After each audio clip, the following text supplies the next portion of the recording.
So hello students, hope you all going good. और मैं आशा करता हूँ आपसे सभी स्टूडेंट से कि आप अपनी स्टडी को कंटिन्यू कर पा रहे हैं। और जितनी भी मैंने वीडियोस क्लिप्स आपको कंसेप्ट क्लैरिटी के लिए भेजी हैं वो सारी आपने पूरी तरह से कवर कर ली हैं। ज़्यादा लंबी वीडियोस नहीं बना रहा हूँ और शॉर्ट समरी में ही मैंने आपको सब कुछ दे दिया है। अगर आप कंपैरिजन करेंगे जितने भी स्टूडेंट्स जो आपके कोचिंग ले चुके हैं, क्योंकि मैंने ऑलरेडी डिस्क्लेमर ये दिया था, जितने भी स्टूडेंट्स हैं जो ऑलरेडी कोचिंग ले रखे हैं उनको तो मैंने ऑलरेडी अपने ग्रुप में डिस्कस करा ही नहीं है और ना मैंने उनको ऐड किया है, क्योंकि जो फैकल्टीज से पढ़ रहे हैं वो उनको ही फॉलो करें। और दूसरी चीज़ मैंने आपको ये भी बताई थी, जो स्टूडेंट्स फाइनेंशियल क्राइसिस की वजह से अपने कोचिंग को नहीं ले पा रहे हैं या फिर उनको सेल्फ स्टडी करना है तो वो ही मेरे ग्रुप में अटैच हैं। और जितने भी स्टूडेंट्स जो सेल्फ स्टडी कर रहे हैं, कल उनका कॉल मेरे पास एटलीस्ट 20 to 30 कॉल्स एटलीस्ट आई हैं और उन्होंने मुझे ये बात बोली है, सर हमने पहले कभी कोचिंग लिया होगा उन्होंने, तो उन्होंने क्या हुआ कि वो क्लियर नहीं कर पाए अपना IPCC, तो उसके अकॉर्डिंगली उन्होंने कहा है कि कंसेप्ट क्लैरिटी पे मुझे बहुत अच्छा खासा ग्रिप बना है। तो ये मेरे देखिए, एक तो ये होता है कि मैं आपको पूरी तरह से अपने जो भी मेरे एफर्ट्स हैं मैं आपके लिए लगा रहा हूँ और होप आप मेरी कंसेप्ट क्लैरिटीज़ के लिए वीडियोज़ को फॉलो करें। तो क्योंकि ऐसा होगा कि अगर आपको कोई भी प्रॉब्लम आ रही है, क्योंकि मैंने आपको ये बताया कि अगर आपको कंसेप्ट को लेकर के कोई भी इश्यूज़ आ रहे हैं या कोई आपकी प्रॉब्लम्स आ रही है तो प्लीज़ आप मुझे पर्सनली मैसेज करके छोड़ दीजिएगा, मैं आपको उसको रिजोल्व ज़रूर कर दूंगा, ठीक है। और ग्रुप में भी शेयर करो, कोई दिक्कत नहीं है, इसलिए मैंने ग्रुप के अंदर सारे पार्टिसिपेंट्स को अलाउ करा है कि आप मैसेज मुझे दे सकते हैं। तो without wasting of your time मैं आज स्टार्ट करने जा रहा हूँ section 9 subsection 5 read with section 52। ये आपके लिए एग्जाम के लिए बहुत अच्छा खासा इंपॉर्टेंट हो सकता है। सेक्शन 52 के साथ जब हम सेक्शन 9 सबसेक्शन 5 को रेड विद सेक्शन 52 पढ़ते हैं तो मैं आप इसके अंदर ये बताने जा रहा हूँ। इससे पहले जो सेक्शन 10 पर मैंने कॉम्पोजिशन स्कीम्स के ऊपर आपको कंसेप्ट क्लैरिटी के लिए अमेंडमेंट के साथ मैंने कवर करा के दिया है, वो आपने कवर कर ली होगी। अब मैं आपको सेक्शन 9 सबसेक्शन 5 के साथ ये पढ़ाने जा रहा हूँ। क्या है इसके अंदर ज़रा देखिए। जब हम सेक्शन 9 सबसेक्शन 5 को रेड विद सेक्शन 52 के साथ पढ़ते हैं तो उसमें क्या होता है, हम उसको दो पार्ट में तोड़ देते हैं। हम उसको दो पार्ट में तोड़ देंगे।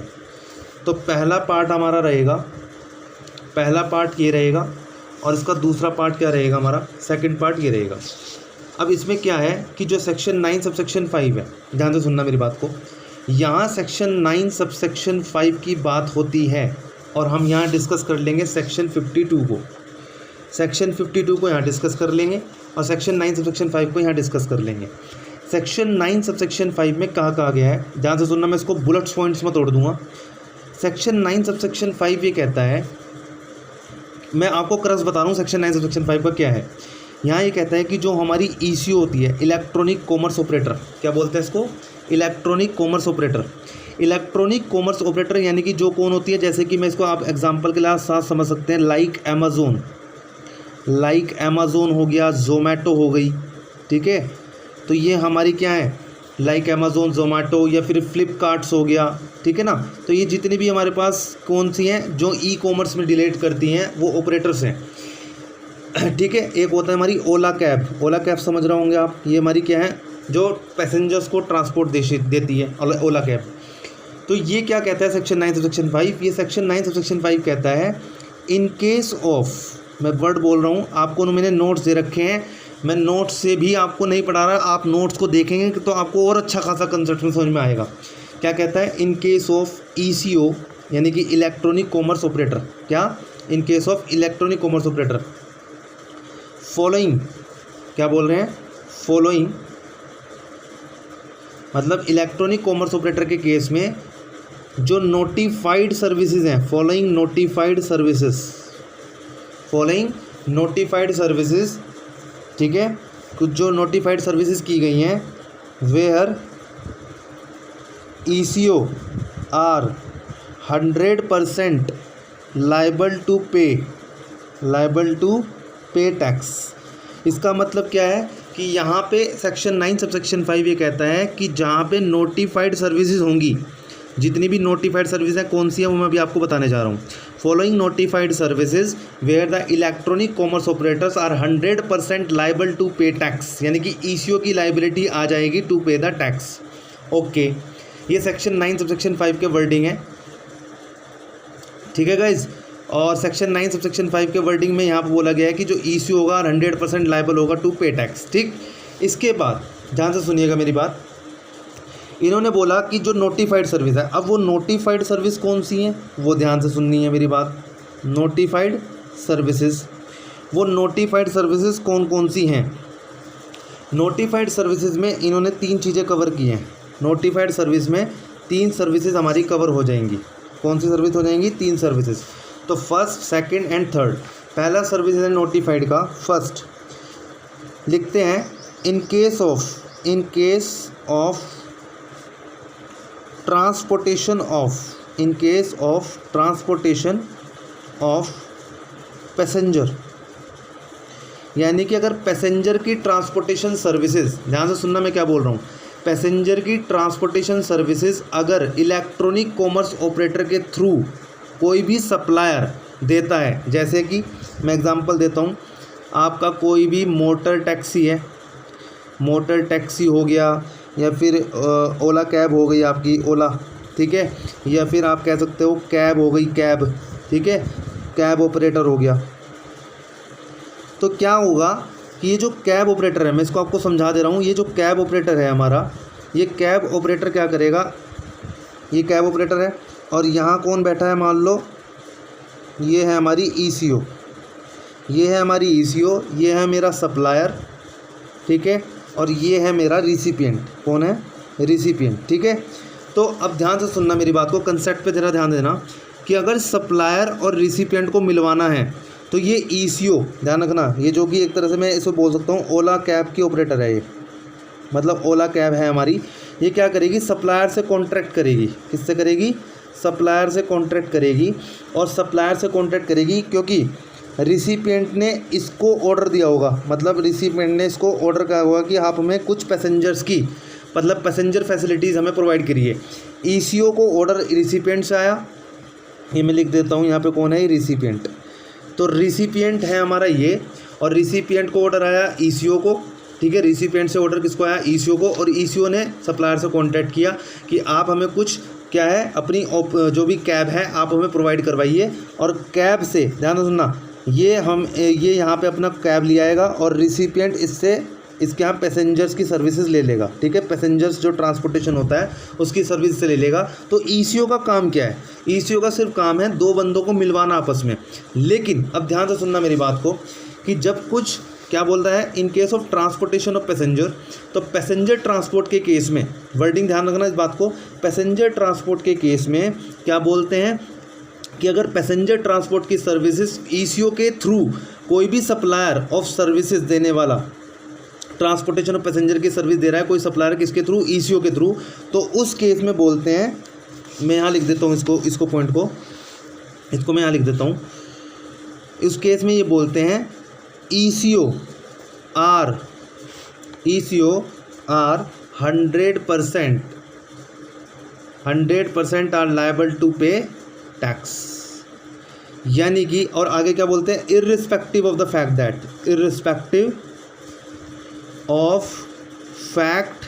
that कैब ऑपरेटर, क्या बोलते हैं, कैब ऑपरेटर रजिस्टर्ड और नोट, यानी कि सबसे इम्पोर्टेंट पॉइंट यहाँ पे निकल के आया है कि ईसीओ 100% लायबल होगा to pay the tax irrespective of the fact that cab operator registered और नोट, यानी कि यहाँ पे जो ईसीओ है वो ही टैक्स पे करेगा, चाहे कैब ऑपरेटर जिसने सर्विस दी है सप्लाई किसके थ्रू, ईसीओ के थ्रू, वो रजिस्टर्ड हो या ना हो, आपको ईसीओ ही टैक्स पे करेगा, ठीक है। ये थी हमारी पहली सर्विसेज। सेकंड सर्विसेज है हमारे पास अकोमोडेशन, यानी कि अगर अकोमोडेशन की सर्विसेज, किसकी अकोमोडेशन, किस चीज़ की, अगर कोई अकोमोडेशन की सर्विसेज दे रहा है, कौन दे रहा है, होटल दे रहा है, या फिर कौन दे रहा है, इन गेस्ट हाउस दे रहा है, इन गेस्ट हाउस वाला होते हैं। तो अगर होटल्स, अगर कोई भी सर्विसेज अकोमोडेशन की दे रहा है, किसके थ्रू दे रहा है, ईसीओ के थ्रू दे रहा है, वापस से क्योंकि ईसीओ के ऊपर चल रहा है बात। तो अगर ईसीओ के थ्रू अगर कोई भी होटल्स अकोमोडेशन की सर्विसेज देगा, ठीक है ना, फॉर लॉज पर्पज़ या इन गेस्ट हाउस पर्पज़ के लिए देगा, तो वहाँ पे 2 केस बनते हैं, वहाँ पे 2 केस आप बना देंगे। और 2 केस क्या रहेंगे हमारे? पहला केस तो मैं आपको बता देता हूँ, अगर तो आपका होटल अगर रजिस्टर्ड है, ध्यान से सुनना मैं क्या बोल रहा हूँ, अगर होटल रजिस्टर्ड होगा तो होटल वाला जो रजिस्टर्ड पर्सन होगा वो ही टैक्स पे करेगा, अगर होटल रजिस्टर्ड होगा, ठीक है। लेकिन अगर होटल अनरजिस्टर्ड है, यानी कि उसने कोई रजिस्ट्रेशन नंबर नहीं ले रखा है, तो उस केस में ECO 100% लायबल होगा टैक्स पे करने के लिए। आ रहा है समझ में। तो दूसरी सर्विस है अकोमोडेशन की सर्विस। अगर होटल आपको अकोमोडेशन की service for in guest house या लॉज पर्पस के लिए देता है, अगर वो रजिस्टर्ड है तो वो टैक्स पे करेगा, अदरवाइज ECO 100% लायबल होगी टू पे द टैक्स। इसकी तीसरी सर्विस है, वेरी इंपॉर्टेंट सर्विस हमारी तीसरी, वो है हमारी प्लम्बरिंग की सर्विस। प्लम्बर आ रहा है याद, प्लम्बरिंग सर्विसेज हो गई, कारपेंटरिंग की सर्विस होगी, कारपेंटिंग, ठीक है। और तीसरा हमारे पास कौन सी आती है, तीसरी आती है हमारे पास प्लम्बरिंग, कारपेंटिंग, और एक होता है हमारे पास क्लीनिंग की सर्विस, ठीक है। तो ये 3 सर्विसेज ऐसी हैं, कौन सी सर्विस हैं, 3 सर्विसेज हैं जो प्लम्बरिंग, कारपेंटिंग और क्लीनिंग की सर्विस होंगी। तो अगर इसमें भी आप 2 पार्ट बना सकते हैं। इसके 2 पार्ट आप कैसे करेंगे, पहला केस वही, अगर ये रजिस्टर्ड होंगे तो ये टैक्स पे करेंगे, अगर ये अनरजिस्टर्ड होंगे तो ECO ही टैक्स पे करेगी, ये आपको ध्यान रखना है। तो इस तरह से हमारा सेक्शन 9 सबसेक्शन 5 कवर हो जाता है, जहाँ पे मैंने आपको समझाया ECO are 100% liable to pay tax in case of notified services. और वो कौन सी नोटिफाइड सर्विस है, ये 3 सर्विसेज हमारी नोटिफाइड सर्विस है। पहली ट्रांसपोर्टेशन ऑफ पैसेंजर, दूसरा अकोमोडेशन, तीसरा प्लम्बरिंग, कारपेटिंग और क्लीनिंग। होप आपको ये समझ में आया होगा। देन इसके बाद हम सेक्शन 52 की बात करते हैं। 52 सेक्शन हमारा बात करता है, सेक्शन 52 TCS को बताता है। तो section 52 talk about the TCS। इसको मतलब क्या बोलते हैं हम, टैक्स कलेक्टेड एट सोर्स। क्या बोलते हैं इसको हम, टैक्स कलेक्टेड एट सोर्स। तो अगर हम टैक्स कलेक्टेड एट सोर्स की बात करें तो एक सेक्शन आएगा भी पीछे, मैं अभी उसको कवर करूँगा, सेक्शन 51। सेक्शन 51 किसकी बात करता है, TDS की। यानी कि आपको पता है तो जो TDS और TCS के प्रोविज़न GST के अंदर आए हैं, वो TDS के प्रोविजंस मैं आपको पहले बता दूं 1 अक्टूबर 2018 को आए थे। यानी कि जो TDS के प्रोविज़न है वो 1 अक्टूबर 2018 को कवर किए गए थे। तो सेक्शन 52 को पहले मैं डिस्कस कर रहा हूँ, सेक्शन 50 की बात आएगी तो जब करेंगे। सेक्शन 52 में TCS की बात की है, सेक्शन 52 TCS की बात करता है। अब TCS का सेक्शन देखना जरा क्या कह रहा है। सेक्शन 52 क्या कहता है, मैं आपको पहले वर्डिंग लिखवा दे रहा हूँ। देखो उसमें ये बोला है notwithstanding. Notwithstanding शुरुआती सेक्शन की कहाँ से हुई है, notwithstanding. Notwithstanding anything contained, anything contained in this section, मतलब notwithstanding anything contain, sorry in this section नहीं, under this act, under this act. यानी कि इस एक्ट के अंदर कुछ भी कहा गया हो किसी भी सेक्शन के अंदर, note with standing anything contain under this act, wording देना क्या बोला है, एवरी इलेक्ट्रॉनिक कॉमर्स ऑपरेटर, यानी कि हर ECO note being an agent. Wording पकड़ना मेरी स्टूडेंट्स, आप वर्डिंग को ज़रा पकड़ना, क्या बोल रहे हैं, नोट बीइंग एन एजेंट। इसका मतलब क्या है कि हर वो इलेक्ट्रॉनिक कॉमर्स ऑपरेटर्स जो कि एजेंट नहीं है, अभी ध्यान से सुनना, मैं इसको पूरा एक्सप्लेन करूंगा आपको। Every electronic commerce operator not being an agent is required to collect tax at source. क्या बोलते हैं, every electronic commerce operator not being an agent is required to collect tax at source, किसके ऊपर, on, या ऐसे लिख सकते हैं एट द रेट, कितने रेट से, 1%। 1% से TCS कटेगा गाइज। MCQ के लिए वेरी वेरी इंपॉर्टेंट क्वेश्चन बन सकता है। हर इलेक्ट्रॉनिक कॉमर्स ऑपरेटर जो कि एजेंट नहीं है उसको रिक्वायर्ड होगा to collect the tax at source at the rate 1%। अब 1% किस पे कटेगा, on net value, on net value of taxable supply, on net value of taxable supply of goods and services. तो आपको यहाँ तक समझ में आएगा। सेक्शन 52 का एक्सप्लेनेशन अगर मैं करूँ तो सेक्शन 52 में लिखा है notwithstanding anything contained in this act, under this act every ECO, हर electronic commerce operator not being an agent is required to collect the tax at source, यानी कि जो रिक्वायर्ड है टैक्स को collect करने के लिए at the source, किस रेट से 1% on the net value of the taxable supply of goods and services, और 1% में TCS जो कटेगा मैं आपको इसको बता देता हूँ, ये 0.5% तो रहेगा CGST और 0.5% रहेगा SGST। ये आपको समझ में आया होगा, यहाँ तक कोई दिक्कत नहीं है। अब ध्यान से सुनना, सारी ECO 52 के अंदर कवर नहीं होगी, मैं आपको पहले बता दूं, केवल वही ECO कवर होगी जो कि एजेंट नहीं है। अब इसका मतलब अगर आप समझना चाहें तो इसका मतलब सिंपली मीनिंग ये है कि हर ECO जो, ध्यान रखना, अपनी वेबसाइट से, यानी कि जैसे अमेजोन है, फ्लिपकार्ट है, अपनी वेबसाइट से अगर कोई भी गुड्स या सर्विस को सेल कर रही है, तो सर मैं आपको बोल दूं, अमेजोन या फिर फ्लिपकार्ट या कोई भी ऐसी ECO जो अपनी वेबसाइट से काम कर रही है और इन्वॉल्व नहीं है टैक्स को कलेक्ट करने के लिए, और अपनी वेबसाइट से यूज़ करके अपनी गुड्स या सर्विस को सेल कर रही है, तो फिर वो ECO इसके अंदर कवर नहीं होगा। इसका मतलब ये है एजेंट के रूप में अगर, और या फिर दूसरा बात कि ऐसी ECO जो दूसरे सप्लायर की वेबसाइट से काम कर रही है, मतलब सप्लायर अपनी वेबसाइट से गुड्स सेल करेगा लेकिन ECO के थ्रू करेगा, तो वो भी एक तरह से एजेंट में कवर हो जाएगी, तो वो भी सेक्शन 52 के अंदर ECO में कवर नहीं होगी। यहाँ तक समझ में आ गया। अब सेक्शन 52 का और क्या कहना है? सेक्शन 52 ये कहता है ये जो net value of taxable supply of goods and service है, ये कैसे निकल के आएगी? तो अगर मुझे कैलकुलेशन करनी हो of net taxable value of goods and services की, तो उसको निकालने के लिए देखना क्या है। उसके लिए सबसे पहले मुझे क्या करना पड़ेगा, मुझे एग्रीगेट टर्नओवर चाहिए, किसका?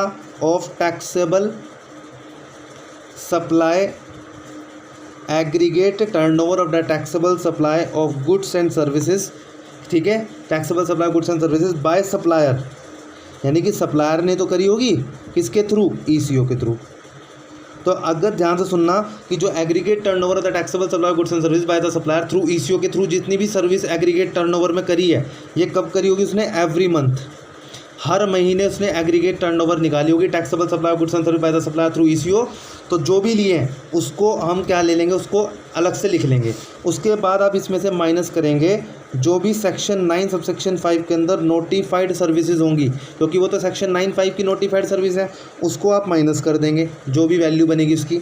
उसके बाद उसमें से माइनस करेंगे वो टैक्सेबल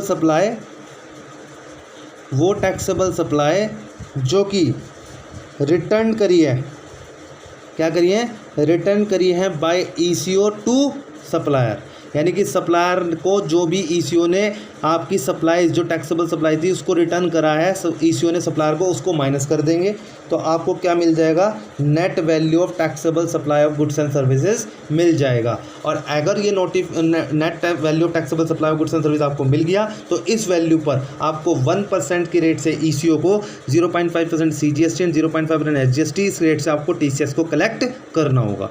यहाँ तक होप आपको समझ में आएगा। इसके बाद सेक्शन 52 की अगर हम डिस्कशन करें तो सेक्शन 52 में और क्या बातें हैं? सेक्शन 52 के अंदर और बातें ध्यान से सुनना, वेरी इंपॉर्टेंट। जब भी ECO की बात आएगी तो इसके अंदर याद रखना, इलेक्ट्रॉनिक कॉमर्स ऑपरेटर को 2 फॉर्म फाइल करने होते हैं, यानी कि 2 स्टेटमेंट फर्निश करनी पड़ेगी। क्या करनी पड़ेगी? 2 स्टेटमेंट फर्निश करनी पड़ेगी। स्टेटमेंट कौन सी होंगी? एक होगी मंथली, जो कि मंथली स्टेटमेंट फर्निश होगी, एक होगी आपकी एनुअली। तो एक होगी एनुअली, एक होगी मंथली। अब मंथली स्टेटमेंट जो फर्निश करेगी वो GSTR 8 फॉर्म में फाइल करेगी। GSTR 8 फॉर्म होगा जिसमें मंथली स्टेटमेंट उसको फर्निश करना पड़ेगा, जिसके अंदर क्या डिटेल्स डिस्कस करेगी वो भाई? वो डिस्कस करेगी उसका एग्रीगेट, जो भी उसका एग्रीगेट टर्नओवर होगा taxable supply of goods and services, उसके अंदर उसकी जो भी उसने सेक्शन 9(5) के अंदर सर्विसेज दी हैं, ठीक है, वो बताएगी। उसमें कितना रिटर्न करा है उसने taxable supply of goods and service, किसको? सप्लायर को। ये सब कुछ डिटेल्स GSTR 8 में बताएगी। और साथ में एनुअल जब स्टेटमेंट फर्निश करेगी तो उसको बोलेंगे GSTR 9B।